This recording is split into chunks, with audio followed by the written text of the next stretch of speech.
Good evening, lovely people. Welcome along to Neil Oliver Live on GB News TV and on radio. Coming up on the show this evening, we'll be joined by Liam Halligan to talk about the real damage the COVID pandemic lockdown had on the economy and what we might expect in the days, months and years ahead. We'll also be talking to Michael Kill, the CEO of the Nighttime Industries Associations, who'll tell us about how the hospitality industry is still struggling. No surprises there.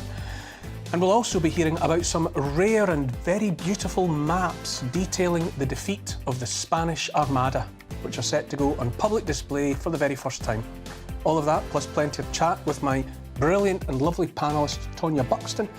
But first, an update on the latest news from Rory Smith.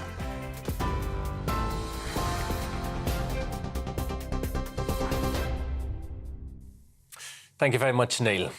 Russian paramilitary group Wagner is continuing advances towards Moscow. The group's leader, Yevgeny Prigozhin, accuses Russia's military chiefs of lying to justify the war in Ukraine. He claims Russian helicopters have already opened fire on them as they make their way towards the capital. Moscow's mayor says a counter-terrorism regime has been declared in the city, admitting the situation there is difficult. The UK government has held an emergency COBRA meeting and the Prime Minister is in touch with allies. President Putin accuses Prigozhin of treason and armed mutiny. Any internal turmoil is a mortal threat to our statehood, to us as a nation. This is a blow to Russia, to our people. Our actions to protect the homeland from such a threat will be harsh. All those who deliberately took the path of betrayal, who prepared an armed mutiny, who took the path of blackmail and terrorist methods will suffer an inevitable punishment, will answer both to the law and to our people. Well, former UK ambassador to Russia, Sir Tony Brenton, told GB News what could be a possible outcome. He's not got that many forces. He's got perhaps 10 or 20,000 men, but they are battle-hardened. They have been effective, as I've said, against in Ukraine. Prigozhin himself has a lot of resonance, at least in right-wing circles in Russia. So there will be people who will be wishing him well in this project. I frankly suspect he's not going to make it, and there are already stories of him being attacked. But this could be the beginning of a civil war in Russia and indeed of Putin's fall. Well, we spoke to a Russian journalist, Alexei Weir, who's in Red Square in central Moscow. He told us how people there feel about the situation.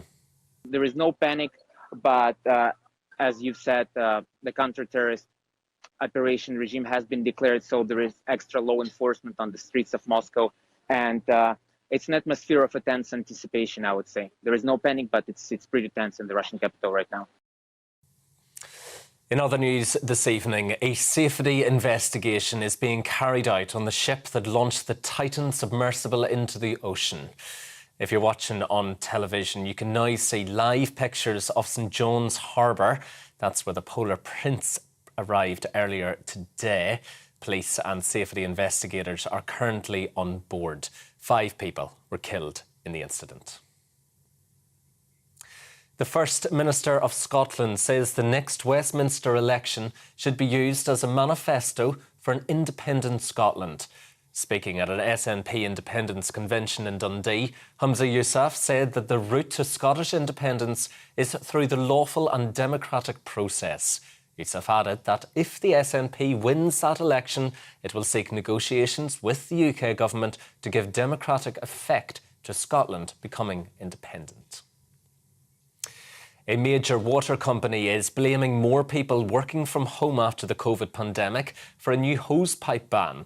South East Water, which supplies more than 2 million homes and businesses, will impose the first hosepipe ban of the summer from Monday, affecting households across Kent and Sussex. Well, the company's chief executive also blamed low rainfall, as well as a recent spell of hot weather leading to a spike in demand for drinking water. The Prime Minister has paid tribute to the phenomenal precision and professionalism of British troops as events are held across the UK to mark Armed Forces Day. The King also thanked military personnel for the immense and dedicated contribution of the British military, both at home and overseas. He drew on his own time in the military, saying he recognised the deep pride service personnel take in their duty. People in Manchester told us what today means to them. One of these things that should be recognised. The Army should be recognised, the veterans should be recognised. There's, you go to America and they're recognised. Here, they're sort of like brushed under the carpet, and it's all wrong. It's show my support for the veterans, the injured veterans and the cadets who hopefully, and they're our future, all being well. Show your respects like in that, there's a lot of colleagues in that who aren't here today, who would like to be here, but for the guys who are serving now and the girls, so yeah, we still need our armed forces, and just for be part of that, it's something we're proud of. TV, online, DAB+ radio and on TuneIn. This is GB News. Now though, back to Neil.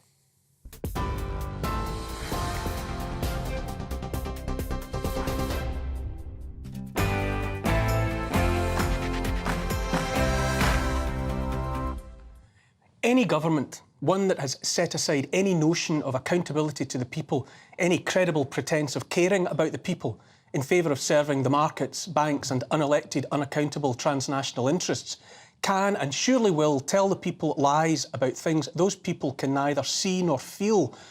They can lie to the people about a war in a land far away, a land most people would have struggled to point at on a map in the days before that war started. They can tell people the world's climate is changing and that it's all their fault on account of the cars they drive and the way they heat their homes and feed their families. They can tell those people a deadly new disease is loose in the world because of an unlikely knee trembler between a bat and an anteater in a Chinese wet market, and that millions of people will die unless they stay shut in their homes, stop earning money to pay their bills, isolate themselves from their lives and their loved ones, sacrifice their physical health and mental well-being and that of their children, and submit to multiple injections of an apparently brand new medical product. A medical product that will, just coincidentally of course, make billions of pounds, euros, dollars and yuan for a handful of other people who are already billionaires. A shameless and corrupt government can and surely will do all of that, tell lies like those, and with apparent impunity. Because after all, how can trusting people argue with any of it when the only images and information they receive about the war are provided by that government, when the proof the climate change is caused by their cars and gas boilers exists only in scientific papers published by scientists paid for by the government, when the danger posed by the new disease exists primarily in propaganda generated by the government, and the people have only the government to rely on for assurances regarding the safety and efficacy of the prescribed and all but mandated medical product. A government can and surely will, however, eventually get punch drunk on the success of so much nonsense pushed relentlessly by sock puppet politicians, biased scientific advisors, nudge units and complicit media. So punchy and carried away will the members of that government become that inevitably they cross a line and persuade each other they can tell lies about things those same benighted people see and feel every day, things that impact on their daily lives. It's at that point things get interesting. A government can tell people inflation is running at 8 or 9%, but even if they admit food prices are subject to other forces, people doing their weekly shop in the supermarket simply cannot help but see they're sometimes spending twice as much at the tills for the same stuff they always buy. I'll tell you something for nothing, and you can follow my thinking or not as you see fit, but I say we and much of the rest of Europe and the United States as well are already in recession. When the government says we're not in a recession, I say that's economy with actuality. What's one more lie, after all, when you're already up to your neck in them? Sometimes when you hurt yourself really badly, there are a few moments of feeling nothing at all while your body gathers up all the pain you're about to feel. I say that's where we are now, in that numb limbo, the last moments before we get hit by the hurt that will make many fall over. A government can tell people their energy bills are through the roof and en route to the stratosphere because the Russians blew up their own pipeline, the same pipeline that had delivered natural gas to Germany, Europe's powerhouse, a pipeline that had provided Russia with massive leverage when it came to dictating or at least influencing the nature of the relationship between Russia and the whole of Europe. A government can tell people Russia inflicted that wound upon itself when all it had to do to strangle Europe that way, if it so wished, was to turn off the tap while leaving its very expensive pipeline intact on the seabed, ready for another day. Governments can tell people as much, and the people may or may not believe it. Germany and Japan are already officially in recession. We are too, I say, but our government chooses to try and keep us looking the other way in the warm and bright summer months before the darkness of winter comes. But governments couldn't stop German people and others all over Europe feeling the cold and experiencing the darkness that results from that loss of all that energy their countries and industries had previously depended upon, like a baby relies on a mother's milk. People in Germany, that industrial and technological powerhouse, that most thrusting and dynamic of European economies, have been cutting down trees so they have wood to burn for heat, light and cooking next winter. Welcome back to the Middle Ages. Governments can cut off the blood supply to their economies if they wish and empower privately owned banks to create money out of thin air that only dilutes the value closer and closer to zero of the people's savings and pension funds, as well as the contents of their salaries. But they can't stop those people noticing the effect of impoverishment or of severed supply chains that might result in empty supermarket shelves. If governments think people will turn the same blind eyes and deaf ears to being subjected to cold and dark and hunger, the same that they will turn to faraway wars, to questionable climate crises born only of computer modelling, and to illnesses that in reality kill almost only the morbidly sick and those well past the limit of natural life expectancy, if government don't realise they're playing with the kind of fire you might light if you have access to oil, gas and nuclear energy, but which in all likelihood is impossible if you're dependent on solar panels and wind turbines, if governments have been led by that old trickster hubris into thinking there's no limit to how outrageously they might lie to the people and still get away with it, then I say there's a storm coming. For this reason, governments seek to sever people from family, history, tradition and faith, all that might keep them anchored. If there is a moral high ground, then we are looking up at it from the darkness below. If there's a moral high ground, then we abandoned it long ago. Our government sanctions propaganda about how little boys might be persuaded they're little girls, and little girls might be persuaded they're little boys. Our government pays for the painting of rainbows on roads, while children have the colour carved and bled out of their possible futures. All around us now is the slow creep of erosion of the basics of decent and happy lives. I saw a headline last week about how in a year's time the repossessions of houses will start. King of the sock puppets, Rishi Sunak, had the bankers into Downing Street notionally to talk about mortgages, among other things. Interest rates are up again to 5%. That's nice of them, isn't it? Nice of the bankers, who, when the money runs out, just press buttons on computer keyboards to create more phony Ponzi billions. Billions for faraway wars and to finance the profitable rebuilding of the country flattened by that war. Repossession of houses, one of the great dreads of modern life in our part of the world, is back on the cards. Apparently this is where we're headed now, while politicians score points about who ate birthday cake and drank wine while singing karaoke songs as elderly people died alone and loved ones were barred from their funerals. All over the country, people are growing scared of the future, fearful of how they'll feed their families and keep them warm in winter, keep roofs over their heads. It doesn't have to be this way. People feeling hopeless and powerless must remember that they already have all the power they will ever need if they will just come together as one and use that power. History helps us here. The history of the First World War. In Glasgow, when so many of the men were at war and women were left behind with the kids, there were no council houses then. All homes were owned by private landlords. You might say people had nothing, but all things considered, I'm not sure they were happy about that situation. In my experience, people with nothing are seldom happy. It was 1915 and husbands and fathers were away fighting the war, meaning many women were bringing up their children alone. The war effort was drawing people into the city to work in the factories, the foundries and shipyards, and they needed homes to live in. An already overcrowded city, one in which the city fathers had stubbornly ignored the state of the housing stock and failed to build anything like enough new ones, was pushed to breaking point. Profit-hungry landlords saw the opportunity and sought to hike the rents. Families that couldn't pay were evicted to make way for those that could.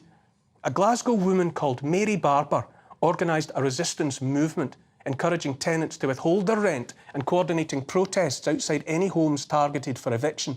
The bailiffs would find their way blocked by hundreds of women, many with prams filled with babies and children. The efforts of what became known as Mrs. Barber's Army attracted the attention of shipyard and factory workers who threatened to strike if the evictions weren't stopped.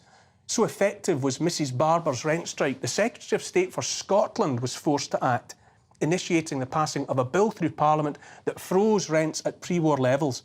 Some of the tenant protections set in place in 1915 were still in place up into the 1980s. Here's the thing. All of that was achieved by ordinary people coming together in defiance of injustice.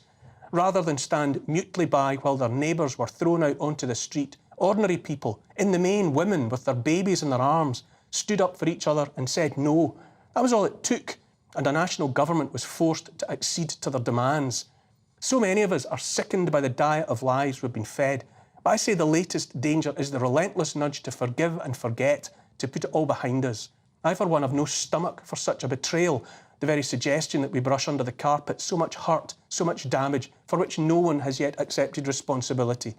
Each of us must take responsibility for what happens next. The choice is obvious. March in line into an impoverished, limited future built on lies and shaped to empower and enrich the few, or make a stand with those who would defend the freedoms and way of life cherished by the many.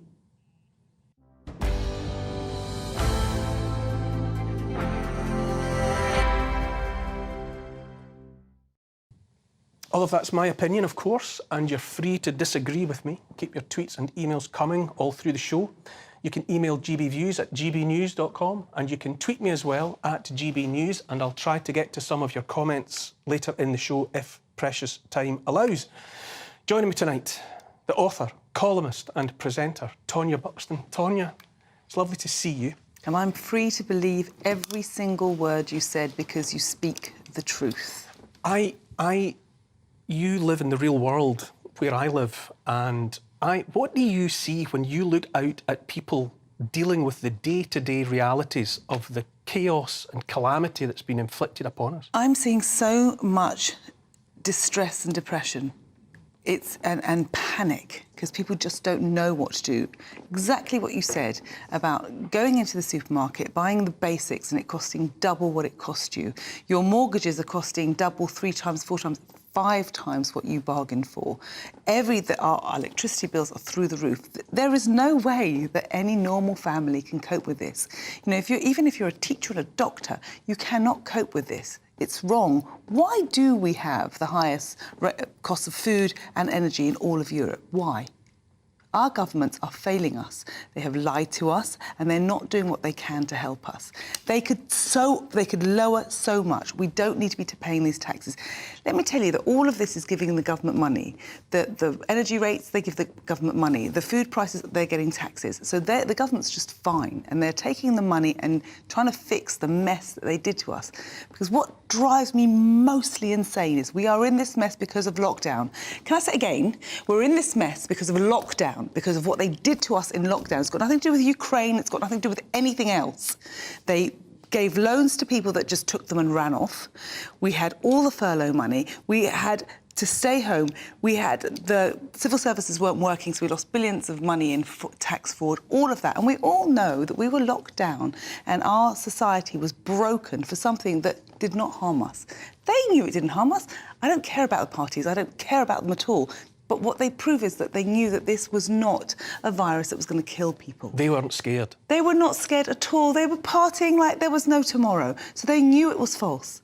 And they frightened the hell out of people. Do you subscribe at all to the notion that it's not only a mess made by incompetence or whatever, but a concerted effort to immiserate the middling class, to take down people and impoverish those and thereby make them dependent again? Hey, Neil, I'm fighting so hard against that thought. I have fought so hard. I just keep wanting to come back to the fact that they're incompetent idiots. Never before did I realise how stupid the people that are in the governing classes are. I thought they were intelligent people, but they're not. So I fought very hard to put it down to stupidity. But the sinking feeling that this has been done to us on purpose is something that is just rising and rising. And with every step, with every turn, the things that go wrong, it's proving it to be true. I think everyone can see it and feel it in the corners of our eyes. We're on the first break already, after which Liam Halligan will be here to talk about the financial cost of the COVID pandemic, of the lockdown indeed. Don't go anywhere. First and foremost, I am a GB News fan, and I was before I was working here. Just love the fact that we're asking the questions that a lot of establishment media won't ask. With a bit of a twist, we not only want to inform you, but we want to keep you entertained. It's worth the drive because you get in and the team's all ready and waiting, they're itching to go, and it's a proper little family. GB News is the people's channel. It's the audience that makes the programme sing. We're giving our viewers and our listeners a voice. I see the thousands of your letters, tweets, emails, you name it, coming in. Britain is broken. How on earth did we get into this mess? But more importantly, how do we get out of it? The establishment had their chance. Now we're here to represent you. It's time for something different. It's time for GB News. I'm very patriotic. I believe in Britain. Our best days lie ahead. Britain's watching. Britain's watching. Join us here on GB News. The people's channel. Britain's news channel. I'm Andrew Doyle. Join me at 7 o'clock every Sunday night for Free Speech Nation, the show where I tackle the week's biggest stories in politics and current affairs with the help of my 2 comedian panellists and a variety of special guests. Free Speech Nation, Sunday nights from 7 on GB News, the people's channel, Britain's news channel. Nightmare commute. Kick it up a gear with me, Patrick Christie's, at drive time, 3 till 6 p.m, Monday to Friday on GB News Radio. You can listen online and on DAB+, on the smart speaker app, and on the GB News app. And if you've got an Alexa, all you have to say is, Alexa, play GB News. We're also on TuneIn and the Radio Player apps. From the school run to rush hour, get revved up with me, Patrick Christie's, on GB News and GB News Radio. What you get for breakfast is something that, if we do our jobs right, you will wake up to news that you didn't know the night before. It's a conversation. It's not just me and Eamon. We want to get to know you, and we want you to get to know us. From 6, it's Breakfast with Eamon and Isabel. Monday to Thursdays on GB News, Britain's news channel. Westminster is going around in ever-decreasing circles, followed by the media. Britain is broken. How on earth did we get into this mess? But more importantly, how do we get out of it? Join me at 7 p.m, Mondays to Thursdays on Farage, here on GB News. We will have open, rational debate. We've got to work out how Britain moves forward from this. Join us here on GB News, the people's channel. Britain is watching. Every Sunday from 11, join Michael Portillo. There'll be topical discussion, looking at the week before and the week to come. So kick back and relax at 11 a.m. on Sundays on GB News with me, Michael Portillo. GB News, the people's channel, Britain's news channel. Join me, Camilla Tominey, from 9:30 on Sunday morning when I'll be asking former Chancellor Kwasi Kwarteng why Britain is fast becoming the West's inflation monster. Is Trussonomics really to blame? And I'll be joined in the studio by Tony Abbott, Australia's former Prime Minister, to discuss how he stopped the votes and whether conservatism is dying not just in Britain but around the world. Whatever you do, don't miss the Camilla Tominey Show this Sunday morning from 9:30.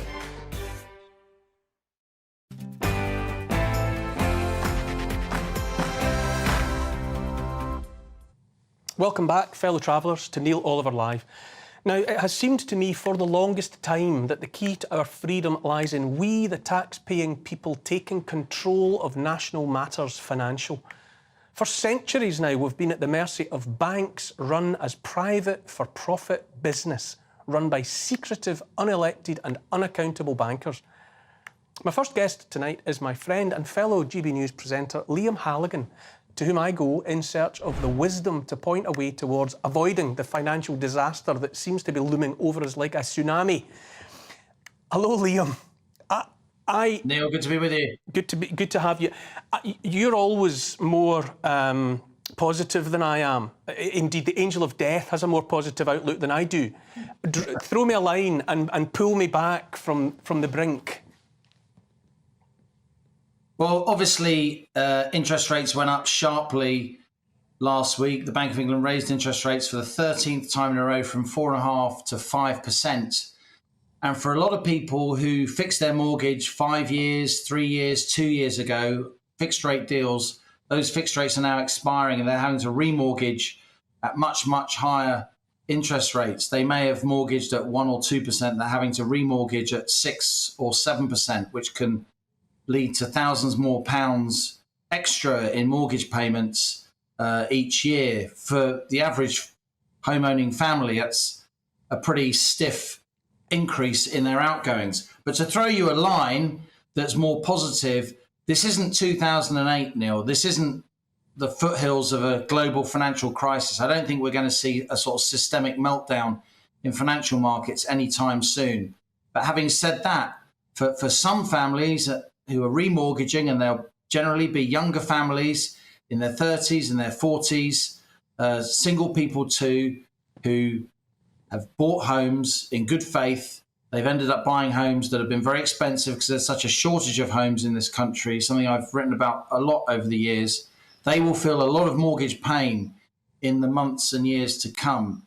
And for my money, that's going to blow back directly to this Conservative government, because whenever the economy goes wrong, it's the incumbent government that gets the blame.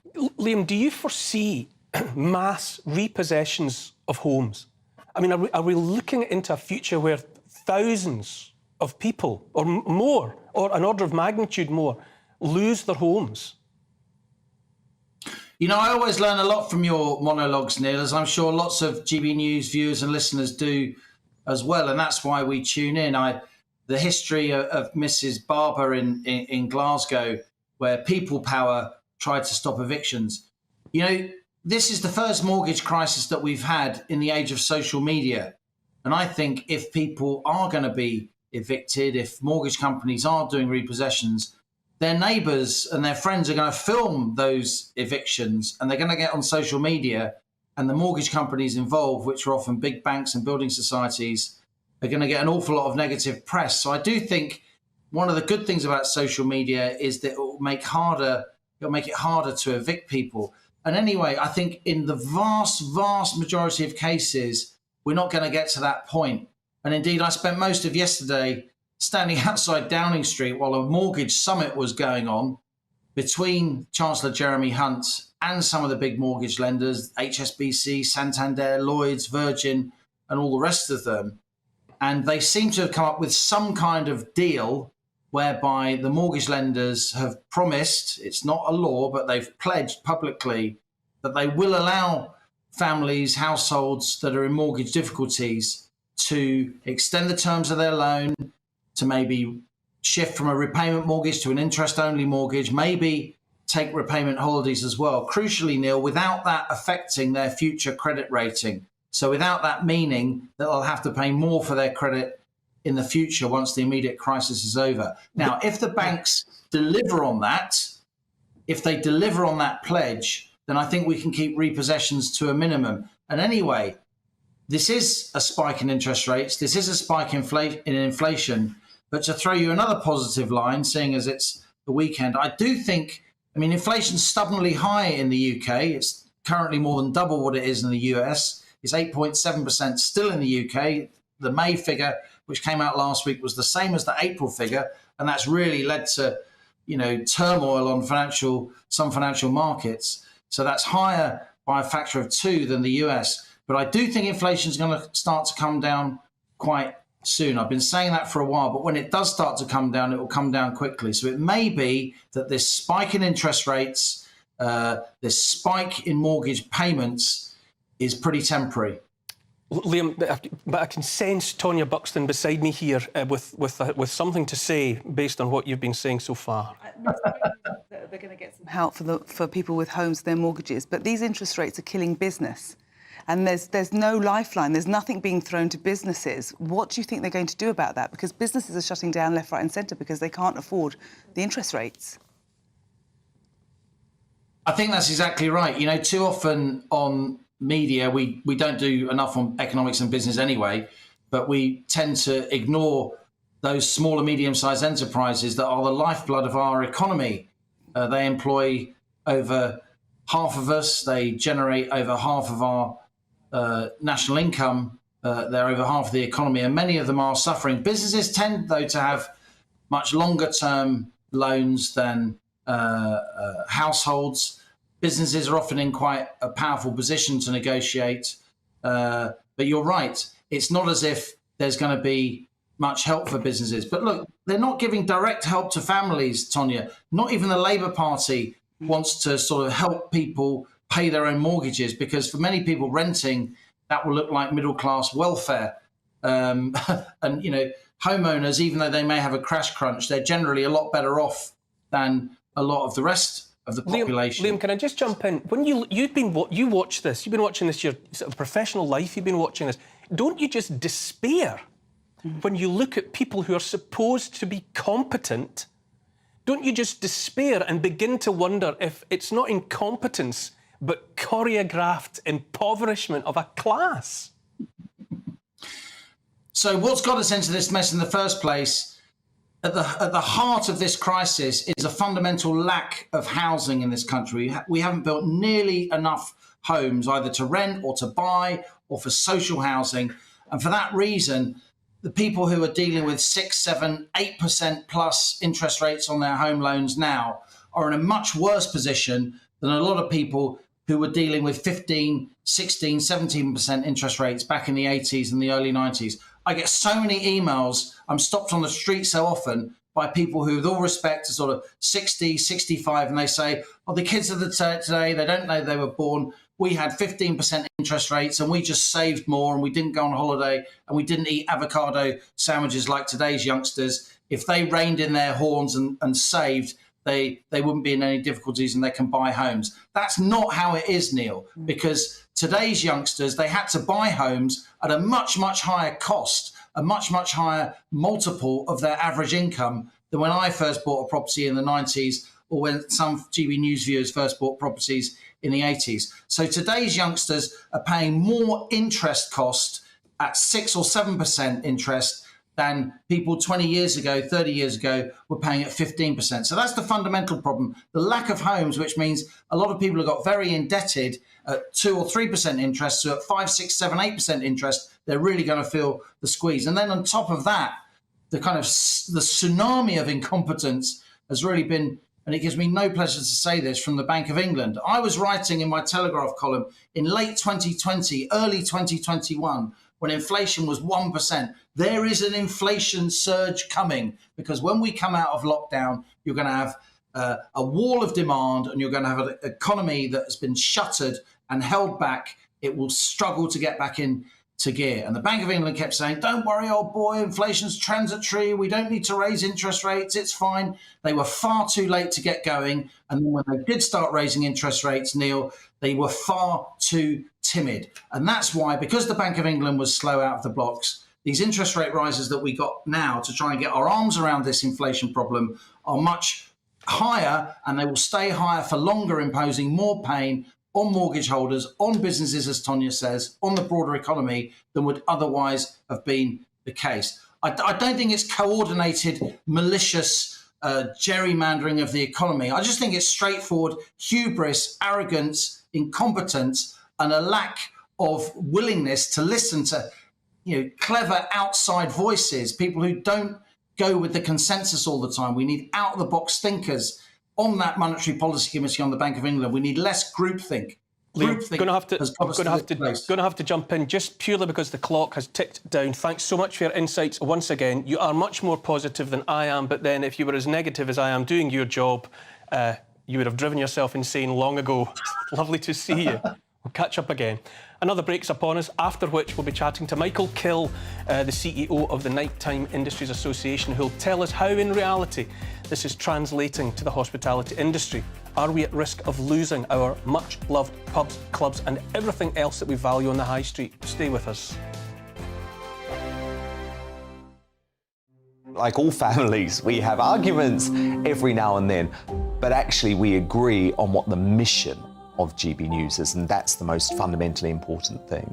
GB News provides the kind of platform that lets all voices be heard. We don't hold back. We're free to say what we really think. Just because some people who live in a tiny little Westminster bubble think that their particular story is important, that's not the most important story for me. And often there will be difficult stories that you won't find on the establishment media. Because what people think in the north of England may be very different to what they're thinking in the home counties. We're going to carry on telling the world what life is really like for households up and down the UK. We love to be in your car, in your kitchen as you're having your breakfast. Whatever you're doing, you are part of the show.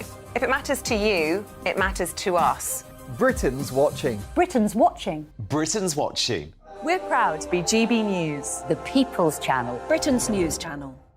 Join me, Patrick Christie's, Monday to Friday, 3 till 6. We tackle the day's news agenda like you've never seen before. It's high tempo, high octane, the most controversial topics, and the best guests. You will not be able to take your eyes and ears off it. I'm not afraid to ask the questions that you really want answered. 3 till 6 p.m, Monday to Friday on GB News, the People's Channel, Britain's news channel. Join me, Camilla Tominey, on Sunday mornings from 9:30, taking the politicians to task and breaking out of SW1 to see how their decisions are affecting you across the UK. Bursting the Westminster bubble every Sunday morning, only on GB News, the People's Channel. Britain's watching. Join us every night on GB News at 11 p.m. for Headliners, which is 3 top comedians going through the next day's news stories, which is exactly what you need, because when the establishment has gone crazy, you need some craziness to make sense of it. So join us 11 p.m. every night on GB News, the People's Channel, Britain's news channel. Hi, I'm Dan Wootton. You can watch me live on GB News Monday to Thursday from 9 p.m. And did you know that you can also watch and listen live on our website, gbnews.com. You'll always be up to date on the latest breaking news, as well as enjoying the best stories, opinions, and shows. You can even join the debate under our live player as you're watching. So head straight to gbnews.com on TV, radio, and online. GB News, Britain's news channel. So Jubes and Kerr, we tackle the issues of the day with real robust debate, both sides of the fence, battling it out with me in the middle with my forthright opinions and views. And often really interesting things happen because you start with a position and then by the end of the debate you find actually, well, I might not have thought about that one. What we need in this country is 2 new political parties. You should maybe think about doing a 2024 calendar. I'm Michelle Dewberry and I'm keeping you company right through until 7 o'clock this evening. GB News, the People's Channel, Britain's watching.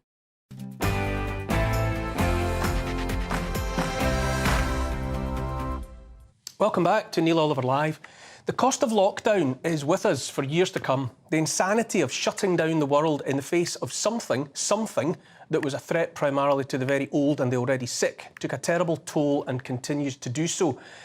Joining me now to describe the reality of what happened and continues to happen to the hospitality industry is Michael Kill, CEO of the Nighttime Industries Association. And I'm also hearing that Liam Halligan is able to stay with us to take part in this conversation as well, which is excellent news.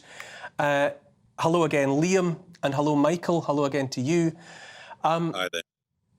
What is it like on the ground for you? What are you hearing? What are you experiencing yourself? And what are you hearing from those that you break bread with and chew the fat with? I mean, there's a huge concern. As you can appreciate, over the last week, we've seen interest rates go up. A stark reality has sort of baked in. Bank of England, as I was listening earlier, I've got it completely wrong. Almost 3 months ago, suggesting that we're going to see inflation come down. And, you know, our sector is really suffering, hugely suffering at the moment. We're looking at about a 40% increase in operating costs. And now what we're seeing as we moved into this year is now a 15 to 20% downturn in trade, where many of the consumers out there haven't got that disposable income to come out and spend in social environments or going out. So they're being very, very selective. So as you can appreciate, the frequency of visit, the dwell time, the spend is all being impacted. And for our sector in particular, where we are squeezed between supply chain passing on those costs in terms of energy hikes, etc., we are having to absorb them. And then at the front end, we can't pass that cost on because those consumers can't suffer that cost. So what we are sat in the middle of is an environment where people see pubs quite busy, but the profit is just not there. And we're suggesting, and many people are highlighting, that almost 8 out of 10 businesses within the licensed trade are either barely breaking even or losing money. So there's huge concern for the future at the moment, and the news this week is not going to help. Surely as well, Michael, there's plain anger out there amongst people, you know, anyone who has started and maintained a business knows how hard that is in every way. And to watch something that you've built being broken by what often feels like deliberate targeting of a sector, are your colleagues and the members of your associations not just, furious enough to take up the pitchforks?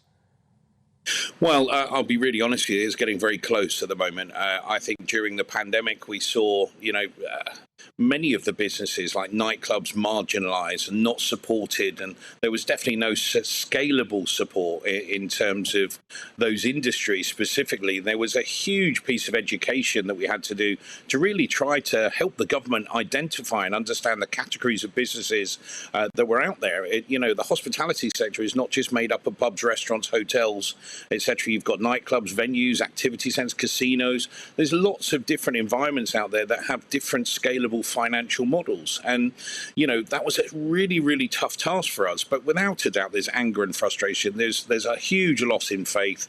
There is a lot of conspiracy around the industry being marginalised because of alcohol and lots of different sort of reasoning behind their coming back from people. But, I'll give you a type of example that our industry is facing. When we talk about energy costs, I had one of our members phoned me and said, look, I wanted to try this out. So he phoned up an energy supplier. He asked, would they supply a pub? They said, yes, of course. Out of many calls that he'd made when he'd been denied, and they said, right, the rate is 55 pence per kilowatt hour for electric and £2.98 for a standing charge. And he was like, right, okay, let me have a look. 10 minutes later, they phoned back and said, I'm not a pub. He didn't explain he was a pub. He said, I'm a retail environment. And in 10 minutes' time, it went down to 33 pence per kilowatt hour and £1.98 standing charge. Now, that is the type of environment that we're faced with at the moment. And it's this unscrupulous energy providers that are absolutely demonising our industry. And they're labelling it off the back of the fact that there is too much risk. So there is work that needs to be done through Ofgem to clarify the risk narrative that these energy providers are actually trying to label our businesses with, because many of them are they're surviving, they're doing okay, and in the same environment so many other industries are, but we just seem to be at the tail end of this, and these energy providers are utilising it to really push these rates up. So yes, in many ways there's a lot of anger. There's a lot of anger that the industry is being vilified in that way, and there's a lot of pushback in terms of government not doing enough and doing things way, way too late. Liam, how do you react to that? I was suggesting that, there was a motive, that it wasn't just, as you're suggesting, hubris and or incompetence.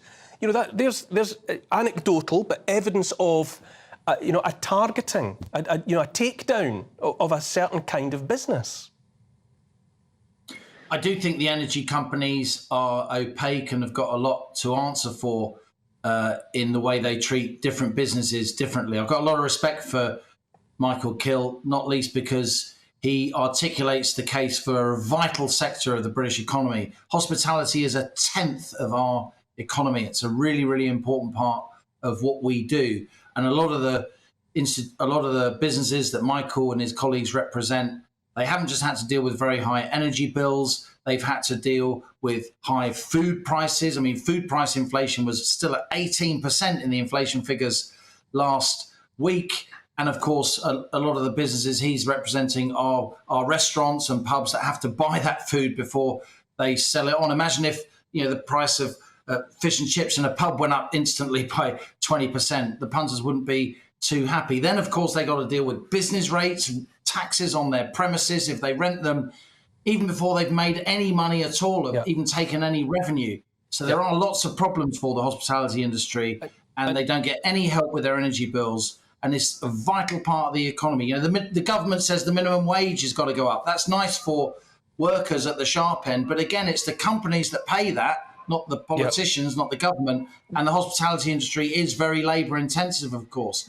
So it's amazing that we're not losing more than a couple of hundred pubs every month, though we are. And for lots of communities, and each business concerned, that's a tragedy. Bear with me, Liam. Tonya, this is a sector, an industry that you're familiar with in every way. What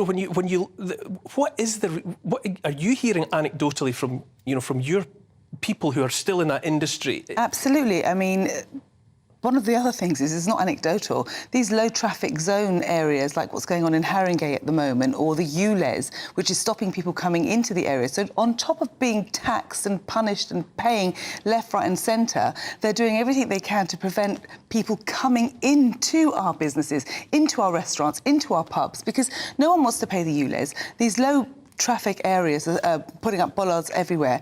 They are ruining hospitality. They are ruining the hub of our society. And like you, unfortunately, for me, it feels like it's on purpose, because where people get on and feel happy is in a restaurant, in a pub, when they're seeing each other. Why don't we have 24-hour licensing laws here in Britain that would help promote people going out? And why is it so difficult to get licences here?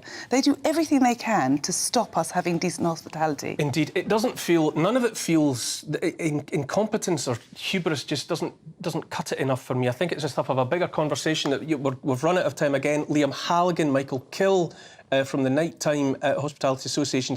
Thank you so much for your insight and your time spent with us this evening. Thanks both, and thank you, Tonya, as well. Another break, after which we'll be looking at very rare maps, beautiful works of art in their own right, depicting the defeat of the Spanish Armada. These are set to go on show for just 45 days due to the very fragile nature of them. Don't go away.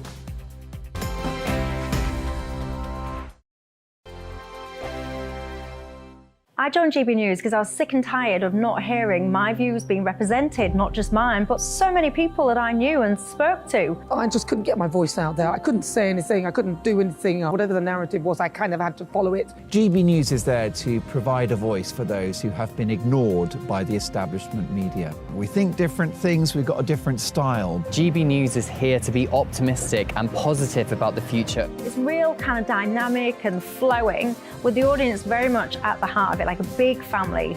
Here at GB News, we talk about the things that matter to you. Hearing the voices from right across our towns and cities, especially our towns. All sides of the argument represented with a heavy dose of opinion.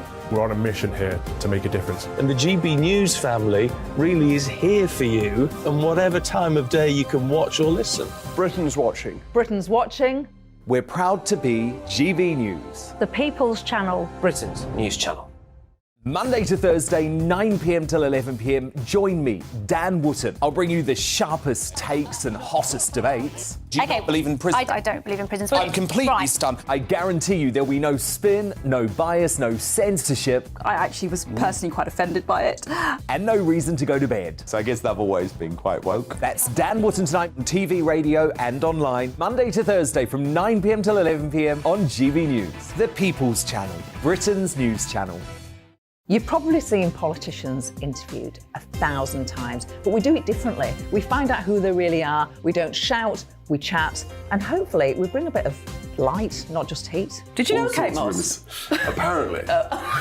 Do you have a pair of jeans or a pair of jeans? No, of course I don't. What would I do with them? My friends are like, oh my God, what's she doing now? Join me every Sunday at 6 for Gloria Meets, only on GB News, the People's Channel, Britain's news channel. Weeknights on GB News from 6 p.m. You'll always get drama. Please stop, Michelle. I know, yeah. Please stop. Should I just shut up? Romance. You like me, I like you. There you go. There you are. Well, don't tell anybody. Adventure. Etc. That's the whole point. And action. Sergeant Reed, my superstar panel, they're already at it. They're fighting. It's going to be quite a show. Only on GB News. Britain's watching.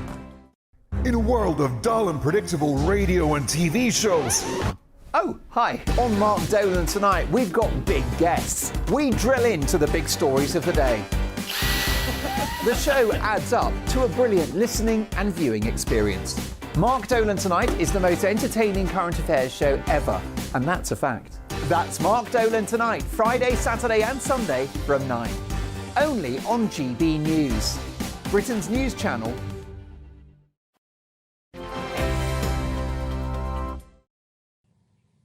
Welcome back. In July 1588, Catholic King Philip II of Spain launched an attempted coup to try to get Protestant Queen Elizabeth off the throne of England so that he could sit upon it himself. In the way of the mighty vessels of the Spanish fleet waited the smaller but more manoeuvrable ships of the English Navy. As well as English bravery, fate too intervened, so that in the end it was a storm that did most to disrupt Spanish plans and make way for an enduring legend of English and maritime history. Joining me now to consider a wondrous snapshot of some of what unfolded that fabled July in the form of precious and fragile hand-drawn maps of the drama is Professor Dominic Tweddle, Director-General of the National Museum of the Royal Navy. Thanks for coming in, Dominic. Absolute pleasure. I've had my first glimpse of these maps this afternoon. Where have they been? Well, they were owned by William Waldorf Astor. They were bought by him in the 19th century, and they were held by his family, so they've been in private possession. Yes. And before that, we think they've been in private possession since they were made in the late 16th century. They were looking at them now. They're works of ethereal beauty, I would say. They are extraordinary. They are the first maps that tell the story of an entire military campaign, and they take you through it just as a modern PowerPoint presentation would do. Wow. This is what happened, then the next thing happened, and we have the written report that goes with them. So the two things work together. So they're very modern in concept. They're quite extraordinary. Was this in the way of things at that time? Was there an appetite for a PowerPoint, as it were, presentation that let people see what had unfolded during the course of a battle? I think this was a new idea, that there had been maps, there'd been maps of individual battles, but this was the first time a campaign had been depicted, and I think the English commander, Lord Howard of Effingham, actually set out to do this. He thought, I've got Queen Elizabeth, I need to brief her, I need to show her how marvellous I've been and how victorious, and how do I get her attention for 10 seconds? Right, I'll show her the maps. I think that's what he was intending. Tonya, it's a wonderfully... I love when things give us a sense that people 500 years ago or whatever were thinking along the same lines as us. I know. And that Dominic was able to use an expression like PowerPoint and we instantly get what's going on there. But also, it's the same as now when we're using imagery to get people's attention. That he went in with these maps to get her attention quickly, and it's fascinating. Do we think she ever saw them? I'm not sure she ever did. They were intended to get her attention. Maybe she looked at them for 10 seconds, but I think she was quite interested in having her portrait painted as the conquering sovereign with the Armada sinking in the background. Do they give us more information? Do they tell us anything we didn't previously know about the Spanish Armada? They actually force onto our attention how organised the English were. There's a kind of myth that's grown up that the Spanish were very organised and disciplined and brave, and they kept their formation and they sailed up the channel, and the English were not terribly effective. When you look at the maps, it strikes you that that is not true, that there was an absolutely clear plan of campaign, that the English fleet knew exactly what it was trying to do, and it did it. But they've been turned into kind of gallant but lucky winners, and I don't think it was luck at all. You don't think they reverse engineered it? That a sequence of events unfolded and he had maps commissioned that made it look like that was his plan all along? That is a possibility. It certainly is a possibility. But actually, I think when you look at the evidence, he's probably tidied things up a bit, but I think that's what happened. It's a fabulous insight because, I mean, I know from reading about, say, Nelson, and he said, once you get into things in a battle, I can tell you all I can beforehand, but it's going to unfold the way it unfolds. And, and Mike Tyson famously said, everyone's got a plan till they get a punch in the mouth. Absolutely. Once these battles start, all hell breaks loose, almost literally. And it's just so human to see someone being determined to make a record of what at least he thought happened. It is, but he was determined to make a record because he wanted to write history. He wanted to show the Queen that he had done a fantastic job, and he did fetch up, Lord Howard of Effingham fetched up as the Earl of Nottingham. So actually it worked in quite a good way. Where can people see them for these 45 days? So the maps are on display at Portsmouth Historic Dockyard. The exhibition is free, although you pay to come into the dockyard, and they're on display for 45 days because they're very vulnerable to light. So we have a light budget that we can expend, and then once that's expended, the shutter comes down and they go back into a box until next time. And what size are they? If they were on this table in front of us, are they what's the dimensions? They're sort of A3 size, so they're actually reasonably sizable, and they show in quite minute detail some of the events. I'm going to have to jump in there just because of time. Thank you, Dominic Tweddle, for coming in. I would love to see these in the flesh. Thanks for watching tonight. I'll be back next week. Thank you, Tonya. It's been lovely to have you again. Coming up, it's Calvin Robinson with his Common Sense Crusade. Bye for now. Hello there, very good evening. I'm Jonathan Vautry, here with your latest GB News weather forecast provided by the Met Office. We have a rather humid and muggy night ahead of us. We've got low pressure to the northwest of the UK, high pressure to the southeast, but between that we are feeding in some really quite hot and humid conditions in that southwesterly airflow. So really going to feel quite sticky for a lot of us as we head throughout the night. Rather uncomfortable for sleeping. Most of us will stay dry though with some clear intervals. The Outer Hebrides just getting a glancing blow of some perhaps heavy showers, and far west of Northern Ireland seeing a little rain towards dawn on Sunday morning. But look at those temperatures holding up around 18 Celsius in a lot of towns and cities. Really quite a warm start to Sunday morning. A bright one for England, Wales and Scotland, but we're going to watch as this rain pushes in from the west, providing some heavy outbreaks for Northern Ireland and then eventually into parts of western Scotland, Northern England and Northern Wales as well. Chances of some thunderstorms developing along this as well as ahead of it for eastern England and Scotland could provide some torrential downpours of rain and hail. Ahead of that in the south, staying drier, but temperatures still up into the 30 degrees of Celsius. Really quite a hot, sticky day here. That rain then clears its way off through Sunday evening. Will take a little bit of time before eventually leaving parts of the Northern Isles. Behind that, though, our winds start changing to more of a westerly direction, and that's going to feed in some slightly fresher air. So temperatures a little bit lower come Sunday night and more